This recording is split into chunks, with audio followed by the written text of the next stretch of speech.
Hello and good morning guys, good morning from Chopta valley. आज के दिन की शुरुआत करते हैं मॉर्निंग से। अभी तक हिमालयन के बारे में सोच रहे थे क्या किस तरह हम ब्लॉग को शूट करेंगे, और जो आज का शूट होगा वो अर्जुन करेगा, और जितने आगे आपको जो कट शॉट देखने को मिलेंगे वो अर्जुन के हाथों देखने को मिलेंगे। तो फिलहाल आज के ब्लॉग के बारे में बात करते हैं। हिमालयन कितनी जो पहाड़ों में है कितनी सक्सेस है, और इस बारे में मैं आपको बताऊँगा। और लगभग मैं 2-3 सालों से हिमालयन बाइक को चला रहा हूँ, और इस बाइक पे सबसे बड़ी ख़ास बात यह है मैं काफ़ी लंबी राइड कर चुका हूँ, जो लद्दाख है और जितनी भी जगह, बहुत सारी जगह वैसे मैं घूम चुका हूँ। तो अपना एक्सपीरियंस शेयर करूँगा किस टाइप से पहाड़ों में हिमालयन बाइक सक्सेस है, और क्या इसके क्या अच्छाई है क्या बुराई है। एक सिक्के के दो पहलू होते हैं, और कितने हद तक वो अच्छा है और कितने हद तक बेकार है। तो ये सारी चीज़ों के बारे में आपसे बात करूंगा। और क्या आप अगर भविष्य में हिमालयन बाइक लेने की सोच रहे हैं तो आपके लिए कितना बेस्ट है, तो ये सारी चीज़ें बताते रहूँगा। आप हमारे साथ बने रहिए और मिलते हैं सामने पे। तो सबसे पहले मैं अपने बारे में बात करूँगा कि मेरा इस बाइक को लेने का रीज़न क्या था, क्यों मैं इस बाइक को पसंद करता हूँ। और अभी तक का मेरा जो मुझे लगता है 2-3 सालों में कि सबसे लॉन्ग टाइम अभी तक यही बाइक मेरे पास है। क्यों मैं इसको पसंद कर रहा हूँ, क्योंकि इसका जो लुक है बहुत औसम है, मज़ा आ जाता है। और जो इसका डिज़ाइन है इसको लगभग मैंने बहुत टाइम से नोटिस किया था, और ये मेरा ड्रीम भी था हिमालयन को लेना। और आप लोगों के लिए मैं अगर एक चीज़ बताऊं कि हिमालयन लेने का रीज़न और यूट्यूब चैनल का रीज़न जो मेरा एसजे हिमालयन है, एसजे मेरा अपना नाम है और हिमालयन मेरी ड्रीम बाइक थी, तो इसको मैंने इसीलिए हिमालयन को इसमें ऐड कर रखा है। और जो सेकंड ऑप्शन है वो है आपका सिटिंग पोस्चर, बहुत ज़बरदस्त है, मज़ा आ जाता है। जो इसका स्पोर्टी लुक है और जो ऑफ रोड का है, बिल्कुल कंफर्ट है। आपके जो पाँव हैं, ये सारी चीज़ें एक परफेक्ट जो राइडर होता है उसका फील भी देता है और मज़ा भी आता है। क्योंकि आप देख सकते हो कि मेरा जो पोस्चर है कितने हद तक मैं इसको चला सकता हूँ। और इसका जो स्टीयरिंग है, हम इसको अपने हिसाब से कंफर्ट, अपने लिए जो कंफर्ट होता है उसको बना सकते हैं। और जो आपके जो नेट बोल्ट है इनको हम हल्का सा लूज़ करके इसको ऊपर नीचे कर सकते हैं। फिलहाल अभी मेरा जो ये सैडल है ये मेरे अपने हिसाब से सेट कर रखा है, क्योंकि जितना मुझे कंफर्ट लगता है तो इतना कर रखा है, और इसको मैं और भी बढ़ा सकता हूँ, वैसे ऊपर के साइड और भी कर सकता हूँ। तो इस वजह से मुझे काफ़ी अच्छा लुक भी देती है और मज़ा भी आता है चलाने में। थर्ड ऑप्शन है हमारा कूलेंट का। जो एयर कूलेंट होता है ये आपका इस जगह पे सेट है, और जितना आप इसको जितना चलोगे, जितनी इस पर हवा लगती रहेगी, उतना जो इंजन है वो कूल ठंडा रहेगा। अगर आप ट्रैफिक में फंसते हो तो ये बहुत ज़्यादा हीट जनरेट करता है। और जो हमारे सिटिंग पोस्चर है ये इस जगह से और इसी पे अटैच जो हमारा पाँव होता है, उस पर अगर आप ट्रैफिक में होते हो तो बहुत ज़्यादा गर्मी लगती है। तो इस वजह से भी थोड़ा सा जो कंपनी ने एयर कूलेंट का किया है BS3 में ख़ास तौर से, वो थोड़ा बेकार है। तो ये वाला ऑप्शन थोड़ा मुझे इतना अच्छा नहीं लगा। अगर कूलेंट होता तो उसके लिए फिर कोई दिक्कत नहीं थी। और फोर्थ ऑप्शन है जिस बारे में जो हिमालयन बाइक में ऑफ रोड अगर बनाया है, तो ये सबसे मेन है कि आपका जो फ्लाईव्हील है ये आपका स्पोक में दे रखा है। और ये सबसे बड़ी दिक्कत ये करते हैं कि आपका ये अगर कुछ भी अगर थोड़ा सा भी टूट गया एक तो बहुत दिक्कत कर देता है, बैलेंसिंग में दिक्कत कर देता है। और ख़ास तौर से मैं इस बारे में इसलिए बात कर रहा हूँ क्योंकि मैंने इस पर लंबी राइडें की हैं, और मेरे साथ बहुत बार, बहुत चांसेस, बहुत टाइम ये सारी चीज़ें हुई हैं कि मैं जब भी कभी राइड करता हूँ तो टायर पंक्चर हो तो बहुत सारी दिक्कतें का सामना करना पड़ता है। और अगर कंपनी इसके स्पोक के जगह पे अलॉय व्हील देती तो वो ज़्यादा बेस्ट रहता, क्योंकि अगर आप ऑफ रोड कर रहे हो, अगर वहाँ पे कोई गैराज नहीं है, कोई कुछ भी नहीं है, तो वो ये चीज़ें बहुत सारी दिक्कतें कर सकता है। और इसी वजह से मैं इसको थोड़ा सा नाखुश रहूँगा इस चीज़ से कि कंपनी ने अलॉय व्हील देने के बजाय स्पोक में दे रखा है। फिर लास्ट में जो इसका सबसे बैड, मुझे सबसे बेकार लगा, जो ब्रेकिंग का है, ये सबसे ज़्यादा दिक्कत करता है। क्योंकि मैं 3 साल से इसको चला रहा हूँ, और जो इस आपके साथ अपने एक्सपीरियंस को शेयर कर रहा हूँ कि किस वजह से मुझे दिक्कतें होती हैं हिमालयन बाइक पे, क्या क्या दिक्कतें होती हैं। तो जो ये ब्रेकिंग है ये आपका सडनली जो ब्रेक प्रेशर होता है उसको निकाल देता है, उसकी वजह से जो ब्रेक होता है वो पूरा डाउन चले जाता है। तो ये जिसको पता ना हो, अगर वो इस बाइक को चलाना चाहे तो बाइक में कुछ भी हो सकता है। तो ये सबसे बेकार लगा मुझे, क्योंकि अब होता ही है अगर हम एक ही चीज़ पे ज़्यादा प्रेशर दें, डाउनहिल ला रहे हैं और ज़्यादा प्रेशर अगर हम ब्रेक इसी फुट ब्रेक पे देते हैं तो वो थोड़ा ज़्यादा दिक्कत है कर सकता है। तो ये थोड़ा कंपनी ने थोड़ा बेकार किया है। अभी VS4 या VS3 में, VS5 VS6 में क्या क्या चीज़ें हैं ये तो खैर मुझे पता नहीं, पर जो मेरे पास अभी करंट में जो बाइक है VS3, मैं इसके बारे में फाइनली अभी मैं घर पे पहुंच चुका हूं। और वैसे ही आज दीपावली का टाइम है तो बाहर पटाखे वगैरह चल रहे हैं तो शोर शराबा हो रहा होगा। फिलहाल बात करते हैं आज के ब्लॉग के बारे में। बाइक के बारे में मैंने आपको दिखाया कि क्या क्या चीज़ें हैं, क्या इसका एडवांटेज है, क्या डिसएडवांटेज है। तो पहले जो इसका एडवांटेज है क्या है उसके बारे में बात करते हैं। तो एडवांटेज जितना मुझे पता है और जितना मैंने इस बाइक पे अपनी राइडें कंप्लीट की हैं उसके बारे में बात करता हूँ। राइडें तो वैसे मैंने आपका उत्तराखंड हो गया ऑल ओवर घूम चुका हूँ और इस बाइक पे ऑफ रोड बहुत कर लिया।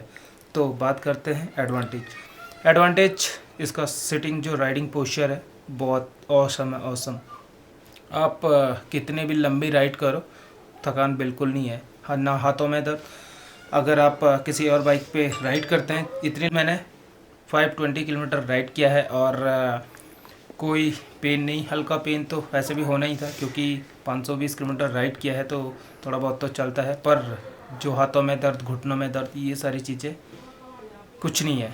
तो काफ़ी अच्छा है जो इसका सेकंड ऑप्शन कि कंपनी ने हिमालयन बाइक को ऑफ रोड के लिए बनाया है। तो कहीं ना कहीं कंपनी ने बाइक के बारे में सोच के कि अगर ऑफ रोड जाते हैं तो हो ही जाता है, 19-20 तो हो ही जाता है, क्योंकि ऑफ रोड में कहीं कुछ हो सकता है, बाइक गिर सकती है। तो उसकी सेफ्टी के लिए कंपनी ने नीचे से प्लेट लगा रखी है ताकि बाइक अगर कहीं गिरे भी तो इंजन डैमेज ना हो। कंपनी ने कहीं ना कहीं हिमालयन बाइक को ऑफ रोड के लिए बनाया है। तो उसमें कुछ अच्छे फीचर्स भी हैं कि आप हिमालयन बाइक पे स्टैंडिंग पोस्चर में भी चला सकते हैं और कहीं ना कहीं ये मुझे बेस्ट ऑप्शन लगा क्योंकि मैं ये सब चीज़ें करता रहता हूँ और स्टैंडिंग जो पोस्चर है उस पोजीशन है उसमें भी चलता रहता हूँ, तो काफ़ी अच्छा लगा।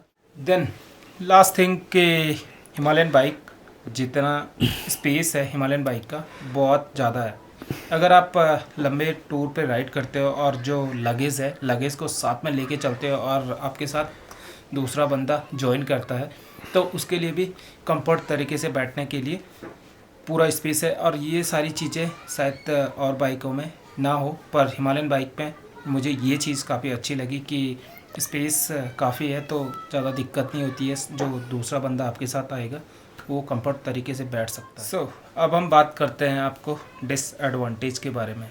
एक तरफ हमने आपको एडवांटेज बताया और सेकंड आपको डिसएडवांटेज क्या है। जो सबसे पहले और जिस चीज़ से मैं खुद सबसे ज़्यादा परेशान रहता हूँ वो है आपका ब्रेकिंग VS3 में आपको उतना अच्छा नहीं होगा। उसका एक रीज़न ये भी है कि जब आपके डिस्क पैड हल्के घिस जाते हैं, अगर थोड़ा सा भी ज़्यादा घिसे हों तब भी वो दिक्कत करता है। और अगर आप ख़ास तौर से डाउनहिल कर रहे हैं और अगर आप फुट ब्रेक के सहारे चल रहे हो, डिस्क ब्रेक के नहीं, फुट ब्रेक के सहारे चल रहे हो तो उसका प्रेशर अचानक से पूरा लो हो जाता है। अगर आप ये आपका फुट ब्रेक है, इस पे आपने प्रेशर रखा हुआ है और इसको अगर आप गलती से पाँव को हटा देते हो फिर रखते हो तो ये पूरा प्रेशर लूज़ कर देता है। ये कहीं ना कहीं पहाड़ों में क्या, प्लेन्सों में क्या, कहीं ना कहीं ये थोड़ा सा दिक्कतें कर देता है। अगर जिसको नॉलेज ना हो वो अगर ऐसी बाइकों को चला दे तो कुछ हद तक बहुत बुरा भी हो सकता है। और सेकंड जो इसका कंपनी ने ऑफ रोड के लिए बनाया है, अभी तक शायद मुझे नहीं है पता कि अलॉय व्हील आए नहीं आए, क्योंकि VS6 आ चुका है, अभी तक अलॉय व्हील नहीं आए हैं। क्योंकि इसका जो फ्रंट अलॉय व्हील है, ये अलॉय व्हील है वो आपका 90-90-21 है और सेकंड है आपका 120-80-17। तो कहीं ना कहीं ऑफ रोड के लिए बनाया है तो अलॉय व्हील होने चाहिए थे। अब क्यों कंपनी ने अलॉय व्हील नहीं दिए हैं ये रीज़न तो कंपनी जाने। खैर मैं इसके बारे में तो क्या बता सकता हूँ आपको, पर एलॉय व्हील वैसे होने चाहिए थे, क्योंकि ऑफ रोड अगर आपको दिया है तो एलॉय व्हील होना ज़रूरी था। मैं अगर आपको कहीं ट्रैक पे ले चलूँ और स्टिक ना दूँ अपहिल करने के लिए, और स्टिक के साथ, बिना स्टिक के सहारे चलना टफ है। ये वही वाली बात हो गई कि एलॉय व्हील स्पोक के जगह आपको एलॉय व्हील दिया होता तो कहीं ना कहीं मदद मिलती, और मैं उस बंदे को अगर स्टिक देता तो कहीं ना कहीं उसको अपहिल चलने में कुछ मदद मिलती। और थर्ड कि आपका जो फ्यूल टैंक है, कहीं ना कहीं वो थोड़ा सा, जो 15 लीटर का फ्यूल टैंक आपको दे रखा है, कहीं ना कहीं वो 18 या 20 लीटर का होता तो कहीं ना कहीं बेस्ट होता। क्योंकि पहाड़ों में ये सारी चीज़ें, ये सारी दिक्कतें चलती रहती हैं, क्योंकि आपको पहाड़ों में सारी जगह पे जो आपके पेट्रोल पंप वगैरह हैं वो अवेलेबल नहीं होंगे, क्योंकि प्लेन्सों में तो आपको पर 2, 4, 5 किलोमीटर के बाद आपको ये सारी चीज़ें मिल जाती हैं। पर पहाड़ों में ज़रूरी नहीं है कि आप कहीं राइड कर रहे हो तो आपको फ्यूल, ये पेट्रोल पंप मिलेगा ही मिलेगा। देन लास्ट में मैं आपको यही बताऊंगा कि बाइक के बारे में अगर मैं आपसे बात करूं तो अच्छाई और बुराई, ये सारी चीज़ें आपको, आप कहीं भी जाओ और किसी भी चीज़ को लो अपने पास तो कुछ ना कुछ उसका एडवांटेज होगा, कुछ डिसएडवांटेज होगा।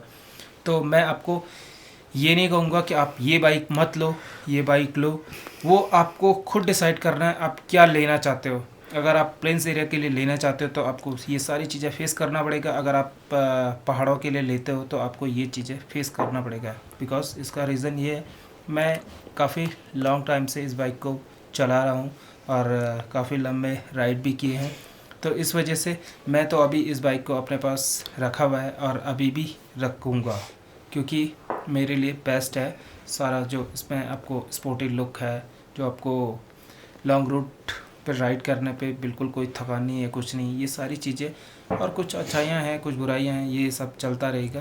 तो मिलते हैं आपको थोड़ी देर। ब्लॉग को एंड करने का टाइम हो चुका है। आप मुझे इंस्टाग्राम और फेसबुक पे फॉलो कर सकते हैं। फेसबुक पे आपको जितने हम ब्लॉग्स यूट्यूब पे अपलोड करते हैं वही ब्लॉग्स हम फेसबुक पे भी अपलोड करते हैं, और फेसबुक के माध्यम से भी आप मेरे से जुड़ सकते हैं। इंस्टाग्राम, जितनी जगह मैं घूमने जाता हूँ वो सारे रील्स आपको इंस्टाग्राम पे देखने को मिलेंगी। अगर आप चैनल पे नए तो please like, share and subscribe, प्यारे से कमेंट करना, ताकि मैं आपको पहाड़ से रिलेटिव ऐसे और अनोखी वीडियोस लाता रहूं। मिलता हूं एक नए दिन नई सुबह के साथ। फिलहाल के लिए bye bye and take care, have a sweet dreams, good night, bye bye.